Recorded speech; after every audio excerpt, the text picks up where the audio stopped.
Felizmente, com os avanços das pesquisas, tem sido cada dia mais possível a gente adotar medidas para se proteger, para prevenir de determinadas doenças, inclusive demências, como a questão do Alzheimer. Só que para isso é preciso pelo menos duas coisas. Primeiro, a gente ter conhecimento sobre os chamados fatores modificáveis. E segundo, adotar medidas em todas as fases da vida, inclusive desde que nascemos, desde a infância.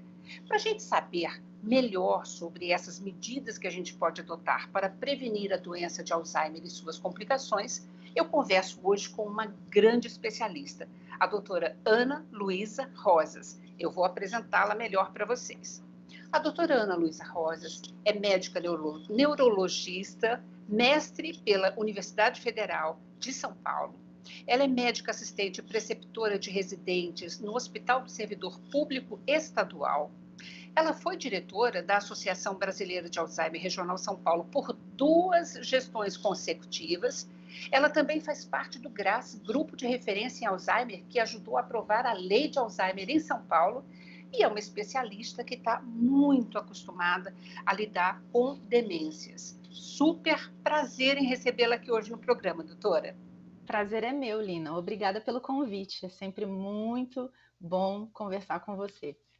Não, e especialmente se hoje em dia nós podemos realmente adotar medidas que a gente pode ajudar a prevenir, retardar uma doença como Alzheimer, retardar complicações, gente, é um programa extremamente útil, né, para a nossa população que está cada vez mais envelhecendo. Então, eu queria que a senhora começasse explicando para a gente quais são os principais fatores de risco para Alzheimer. Eu vou explicar, mas antes eu vou contar só uma historinha Tá. pequenininha, para a gente poder entender tudo isso, por que veio à tona, né? Porque está vindo à tona tudo isso dessa preocupação da gente tentar prevenir as coisas antes delas acontecerem. Então aí vem a historinha. Antigamente, e não muito antigamente, a gente tinha a ideia de que a demência, no caso demência de Alzheimer, né, como a gente está se referindo na sua grande maioria, era coisa de gente mais velha. Ah, não, é coisa de gente mais velha, eu não preciso me preocupar com isso agora. Ah, quantos anos você tem? 40, 45? Não, não precisa, é só quando eu estiver lá para os meus 70, 75 anos que eu tenho que começar a me preocupar, porque isso é doença de velho, né? Era isso que a gente tinha na cabeça. Pois bem, aí vem a grande questão. Com o passar do tempo e com o avançar dos estudos, e a gente tem tido a possibilidade de estudar mais sobre isso, porque foi um fato, a nossa população envelheceu, né? A nossa pirâmide etária, ela modificou nos últimos anos, nas últimas décadas, e a gente está com uma população idosa, segundo a OMS, com mais de 65 anos, muito grande.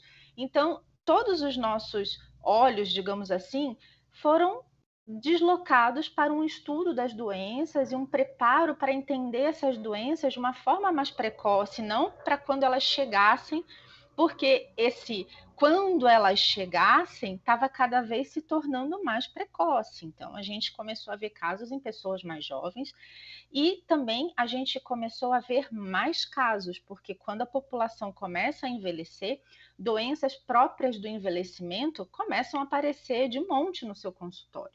Então, o meu consultório de neurologia, ele mudou o parâmetro dele, muito assim, né? Se antes eu recebia um tipo de pessoa com um tipo de doença, com o passar do tempo e recentemente, né, mais recentemente, eu tenho atendido uma população muito mais idosa.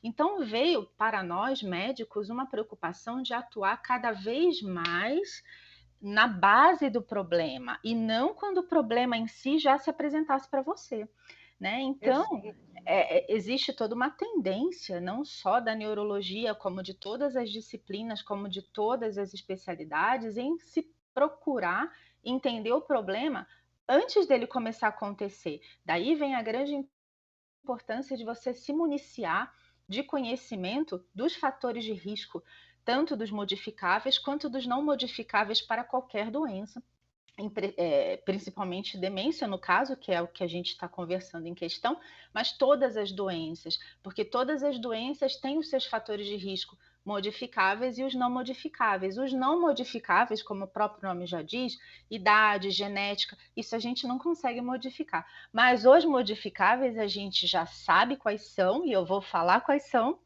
e a gente tem a obrigação de tentar fazer alguma coisa em cima desses fatores, porque são modificáveis, como o próprio nome está dizendo, né? Doutora Ana, muito bacana essa sua introdução dessa historinha, porque realmente hoje, como nós já temos e não tínhamos, né, até pouco tempo, a possibilidade da gente conhecer e poder adotar medidas realmente preventivas. Sim. E essa questão que você colocou é mega importante, porque se nós conquistamos uma longevidade, meu Deus, que a gente viva esse tempo a mais com qualidade de vida, com Claro. menos doença, com menos complicação, né? Exatamente. Então, para a doença de Alzheimer, você acabou de mencionar fatores não modificáveis e fatores modificáveis, né?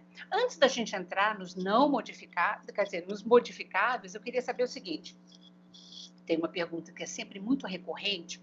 Ai, meu Deus, meu pai ou meu avô, ou minha avó teve Alzheimer. Qual a chance que eu tenho, geneticamente ou por histórico familiar, de ter a doença? Eu preciso redobrar o cuidado e a minha atenção? O fato de você ter pais, né, de você ter uma ascendência sua com determinadas doenças, faz com que você já automaticamente tenha, sim, que ter um cuidado redobrado, porque você é um ser genético, né? E aí a gente tem que ter uma diferença entre o genético e o hereditário. Nós somos um ser genético, nós somos compostos de genes. 50% dos meus genes vêm do meu pai, 50% vem da minha mãe. Isso serve para tudo, para cor dos olhos, cor do cabelo, tom da pele e doenças, né? Então, é tudo que a gente carrega conosco.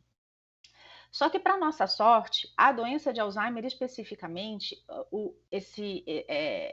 essa genética, esse peso genético da doença de Alzheimer, ele, claro, obviamente, ele tem o seu valor, mas ele se dilui um pouco porque é um valor menor em relação aos fatores de risco modificáveis.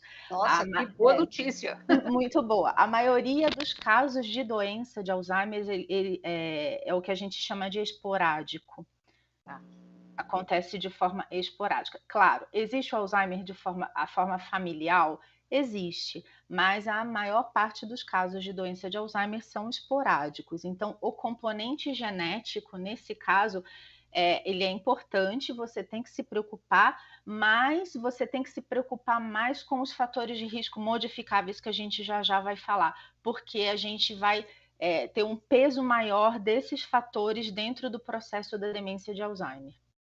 Ou seja, eu posso até ter esse maior risco em função da minha família ter apresentado já a doença de Alzheimer. Mas se eu adotar medidas preventivas, eu posso, inclusive, nem chegar a desenvolver a doença.